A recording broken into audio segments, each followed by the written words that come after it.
এটি ৫৫ কদমতলা আমাদের বাগান, যে বাগানটি মাহমুদ রহমান ভাই ২ বছর আগে শুরু করেছিলেন। এখানে এই পুরো জায়গাটি বর্জ্যে ছিল এবং সেটি উনি পরিষ্কার করার মাধ্যমে এবং পরবর্তীতে অন্যান্য ভলেন্টিয়াররা সেখানে যুক্ত হয় এবং এখন এটি প্রায় ২ কিলোমিটারের মতো সুবিশাল বাগান। এখানে প্রজাপতিরা, পাখিরা আসে, এখানে একটা জীববৈচিত্র্য জোন আসলে তৈরি হয়েছে।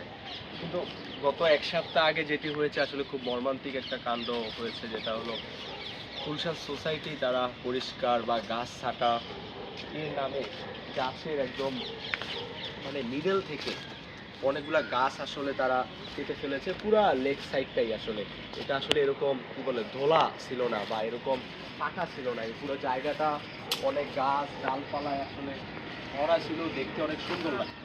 অনেক প্রজাপতিরা, কিন্তু আজকে আমি একটা প্রজাপতিও এখন পর্যন্ত আসলে দেখতে পাইনি। বাগানের এটি অন্য একটি সাইড। এখানে আসলে এই গাছটা মাঝে থেকে কাটার কোনো দরকার ছিল? এই গাছটা যদি দেখি, তারপরে এই গাছটা হ্যাঁ, তারা এটা যেটা করছে, ছাঁটাই করছে, এটা ঠিক আছে, কিন্তু আসলে অন্যান্য বেশিরভাগ গাছের মাছ থেকে একদম কেটে দেওয়া হয়েছে। আসলে এই পুরো জায়গাটি আর কি দেখা যায় আসলে,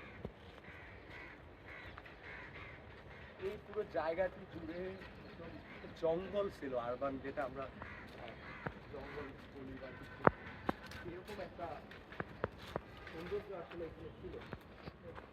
এখন পুরো জায়গাটি একদম দোলা হয়ে গেছে। এখন এখানে আসলে মন খারাপ হয়। তো আগে যখন আসতাম পুরো জায়গাটি এত সবুজ, পাখি প্রজাপতিদের দৌড়াদৌড়ি এত ভালো লাগতো। এই যে এই গাছটি একদম গোড়া থেকে কিন্তু কেটে ফেলা হয়েছে।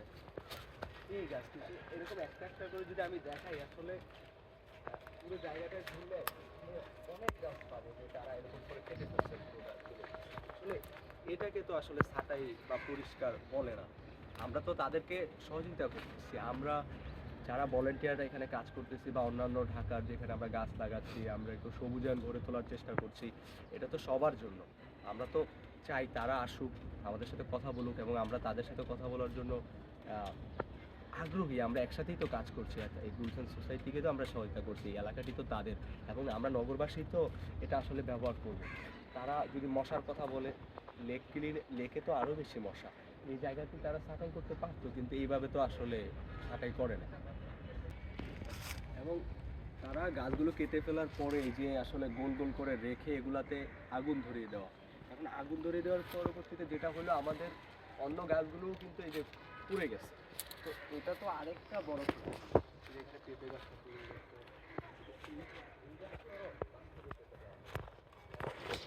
এটা একটা কিন্তু গাছের অংশ, এই গাছটাও কিন্তু তারা আসলে কেটে ফেলছে। আমাদের বাগানের এই কর্নারের এই ছোট ছোট গাছগুলো পুড়ে গেছে। তারা এই যে এখানে বড় বড় গাছের ডালপালাগুলো কাটার পরে এখানে রাখছে। এই আসলে যদি এই গাছগুলো দেখি, তাহলে বোঝা যাচ্ছে আমাদের বাগানের গাছগুলো কত বড় বড় ছিল এবং তারা এগুলা কেটে এখানে আবার পুরাচ্ছে। এখন আমাদের অন্য গাছগুলো, এখন আমরা আসলে আমরা মনে হচ্ছে আবার শুরু থেকে আমাদের শুরু করা লাগছে। আজকে মাহমুদ ভাই যেরকম আসলে বললো, আমরা এখন আবার কাজ শুরু করেছি। আমাদের জায়গাটিকে আবার সে আমাদের চিরচেনা সবুজ করে তুলবো এবং তখন আবার প্রজাপতিরা আসবে, পাখিরা আসবে, আর এটাই আশা করছি। তারপর এই গাছটির কথা যদি বলি, এই গাছটি কাটার কোনো দরকার ছিল? একদম মাছ থেকে গাছটি কেটে, মানে আমাদের প্রথমে বোঝা লাগবে যে আসলে এই লেক এজটার মধ্যে কদমতলা গ্রিনিং যে ইনিশিয়েটিভটা, ওরা কি করার চেষ্টা করতেছে। এখানে একটা লেক আছে, লেকের পাড়ে জায়গা আছে, এখানে নর্মালি ময়লা ময়লা ফেলা হয়। গুলশান সোসাইটির মানুষজন বা তাদের ঘরের যে ময়লা সেগুলো সেখানে পড়ে। সো এইরকম একটা কনটেক্সটের মধ্যে এই মানুষগুলা ময়লা তো পরিষ্কার করে উঠায় নিয়ে গেছেই, সেই জায়গাতে নগরকে তারা সবুজায়ন করার জন্য গাছপালা লাগাচ্ছে। এবং এটা শুধু যে কোনো গাছপালা লাগাচ্ছে না, এমন গাছপালা লাগাচ্ছে যেটাতে আমাদের শহরের বায়োডিভার্সিটি বাড়বে। গুলশান সোসাইটি এসে যা করলো, এই যে পুরা যা গাছপালা লাগানো হয়েছিল, যেগুলো বড় হয়েছিল, এদেরকে যে সে এসে এক ধরনের উচ্ছেদ করলো, এটা আসলে এক ধরনের উচ্ছেদই। এটা এটা দেখায় যে আমাদের যারা রেসিডেন্সিয়াল সোসাইটিগুলো আছে তাদের যে কল্পনা শক্তি কতটা কম। এখন আমাদেরকে we have to sensitize them, ওদেরকে শেখাতে হবে ভাই this is what we need more green for you, for your grandchildren, for everyone. And we are ready to help. So very happy to see a community taking care of its environment and work on the biodiversity. And I do strongly hope that the city corporation will extend its help in this regard.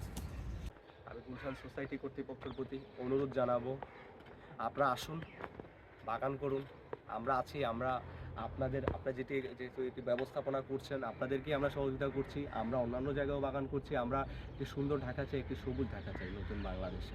Please আমাদের বাগান এভাবে নষ্ট করবেন না।